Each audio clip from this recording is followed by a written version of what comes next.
ভাই শরীয়তে নির্দেশ করেছে কেউ মারা গেলে তার ওয়ারিস তার আত্মীয় স্বজনকে এলাকাবাসী খাওয়াবে। কয়দিন খাওয়াবে?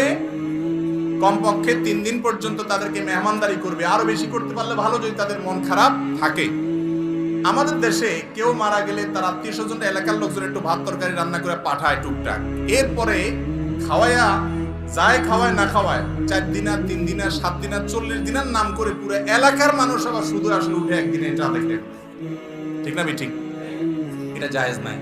হিন্দুদের শ্রাদ্ধ থেকে আসছে, ভালো করে শুনে রাখেন। মুর্দার খাওয়া নিয়ে এটা ইসলামে জায়েজ নাই। মুর্দার খাওয়ার নামে যেটা আমাদের দেশে আছে 40 দিন 3 দিন 7 দিন, এই কালচার গুলো আসছে হিন্দুদের থেকে। হিন্দু ভাইরা তাদেরটা করে করুক, কিন্তু এজ এ মুসলিম আপনি আরেকটাকে অনুসরণ করতে পারেন না। তাহলে আপনার কোনো বিলিভের, আপনার বিশ্বাসের, ইমানে কোনো মানে থাকে না। তাদের বিশ্বাস কি? যারা গুগল বুঝেন, নেট বুঝেন, শ্রাদ্ধ তালিব বেশর রফলাকার দর পরে বড় ধ দিয়া সার্চ দেন, দেখেন কি আসে। হিন্দুদের ধর্ম মতে আপনার কারোর মৃত্যুর পরে তার জন্য এলাকাবাসীকে, আত্মীয় স্বজনকে যদি না খাওয়ানো হয়, তাহলে স্বর্গে সেই লোকের নাকি সোনা দানা দেওয়া হয়, খানা দেওয়া হয় না, বলে তোর আত্মীয় খাওয়ায় না, এই জন্য পাবি না। আমি নিজে দেখেছি, পড়েছি, তারপরে এসে বলতেছি। এই জন্য এই যে মুর্দার খানার নামে যে সমস্ত দিনক্ষণ ঠিক করে আমাদের দেশে যা খাওয়ায়, এগুলো জায়েজ নাই। ইসলাম এগুলো বলে নাই। যে মারা গেছে তার পরিবারে খাওয়াবেন, তাদের কাছ থেকে খানা আদায় করবেন না।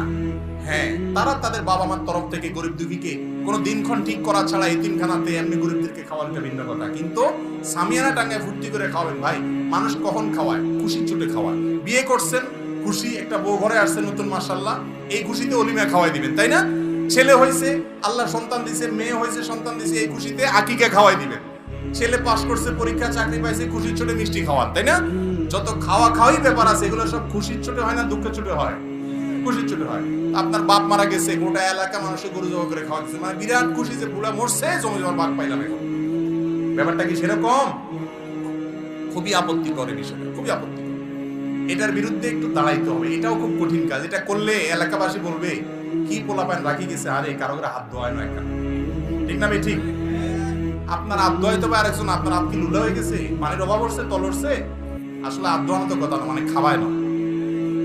এই অনাচারের বিরুদ্ধে দাঁড়াইতে হবে যে আমার বাবা মারা গেছেন, মা মারা গেছেন, আমি তাদের পক্ষ থেকে একটা টিউবওয়েল করে দেবো, মসজিদে কিছু টাকা দান করবো, কিছু গরিব মানুষকে দিব।